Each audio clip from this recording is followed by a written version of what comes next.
Good afternoon. We're on the air with a major development in the investigation into Russian influence as it may pertain to the Trump White House and the Trump campaign. We want to go right now to Pete Williams with word of the appointment of a special counsel to lead an investigation. Pete? Lester, after serving as the Deputy Attorney General for 22 days, the Deputy Rod Rosenstein today took himself out of overseeing the Russia investigation, turning that over to Robert Mueller. He is the former FBI director who served 12 years in that job. He was actually held over 2 extra years before James Comey became the FBI director.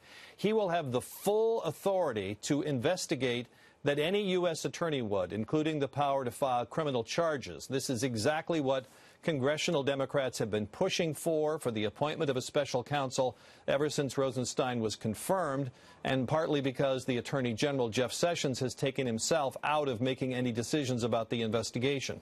So to be clear, Mr. Mueller's purview will be the entire Russia issue, the whole question of whether any associates of the Trump campaign were in any way involved in helping the Russians try to influence the election last year, and any subsequent things that flow from that. Now, it's important to note, Lester, that as the special prosecutor, he's not completely independent like we used to have in the old days. Special prosecutors are still subject to the control of the Justice Department, but it's much more independent, it's much more separated from the political appointees than it would have been if Rod Rosenstein, a Trump appointee, had continued to be the ultimate decision maker about this investigation, Lester. And what about the work that's been done so far by the FBI? Does that continue on? Do they start from square one? They don't start from square one. The normal rule for special counsel is that they use the staffers provided by the Justice Department, typically career prosecutors. But he does have the authority under the rules to bring in his own people.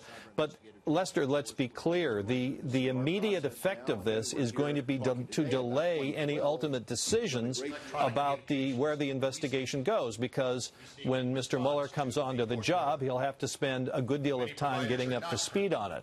But he certainly is no stranger to the FBI, having been the longest-serving FBI director in history, second only, of course, to J. Edgar Hoover. All right, pressure on this has been building certainly since the president fired James Comey, the man who was leading the investigation into Russia and possible links to the Trump campaign. We want to go right now to Peter Alexander at the White House. Peter, surely they saw this coming there. Is there any reaction?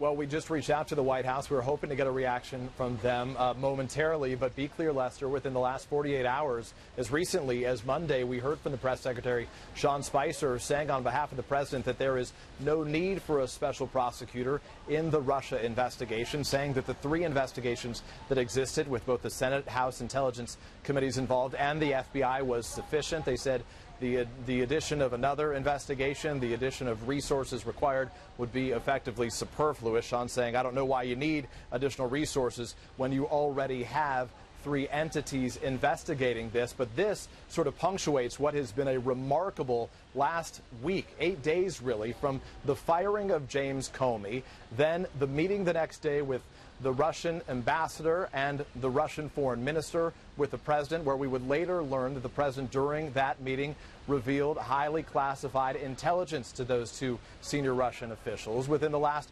24 hours, we learned about the memo from the FBI director James Comey, basically communicating that in one of his conversations in private on February 14th, the president said to him, according to this memo, that he basically should end the Russia investigation. So now we have this, which effectively takes it out of the hands of those others, and the president, we wait for a reaction from him at any moment. Peter Alexander, again, recapping the news. Robert Mueller, former FBI director, has now been named by the Justice Department to be a special counselor, special prosecutor, if you will, to look into possible collusion between Russian influence and the Trump campaign. We'll have full details, of course, coming up here very shortly on the East Coast on NBC Nightly News, continuing coverage on NBCNews.com as well. For now, I'm Lester Holt in New York. We'll see you very soon. Special report.